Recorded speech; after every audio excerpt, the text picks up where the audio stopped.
અમે અક્ષરધામમાં જે દેખાય એ પ્રમાણે કહેતા જાય, આમ નહીં આમ કર, આમ નહીં આમ કર, અને એ પ્રમાણે આખી મૂર્તિ તૈયાર થઈ એની પ્રતિષ્ઠા વિધાન છે. અક્ષરધામના સ્વરૂપ એના દર્શન તમારે અહીંયા કરવા હોય, એકવાર કાલુપુર રંગમોહનના ઘનશ્યામ મહારાજ એમ પાસે પહોંચો. ઘડી કે ઘડી તમે દુનિયાને ભૂલી જશો.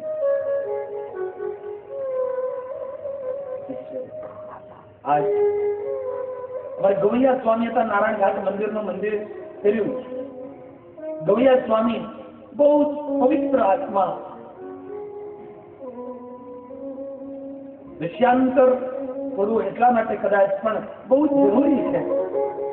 તો એને આ મૂર્તિમાં બહુ લગાવ, કારણ કે કાલુપુરના જે સંતો બધા આ મૂર્તિનું ધ્યાન કરતા હોય, ત્યાં ભક્તો પણ ધ્યાન કરતા હોય, એટલે સ્વામી બહુ જ ધ્યાન કરે, કલાકો સુધી ધ્યાનમાં બેસે ગવૈયા સ્વામી.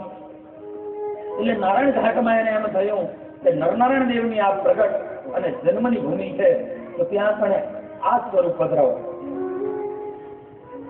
ભક્તો ધ્યાન આપજો. જયપુરની અંદર ગયા, એ મૂર્તિનો ફોટો લઈને એક એક શિલ્પીની પાસે ફર્યા, મૂર્તિ ન બની. બધા ના પાડે કે આવી નહીં બને.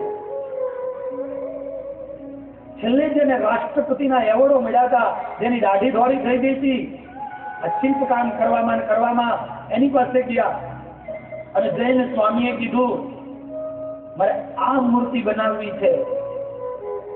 જોઈને કીધું સ્વામીજી, અરે પૈસા તારે લેવા હોય તને આપું, હું નહીં ભાવ કરું છું, ભાવ કર. મારે આ મૂર્તિ કરવી છે. અને તેથી જે માણસની દાઢી ધોળી થઈ ગઈ હતી આ કામ કરતા કરતા, ઈ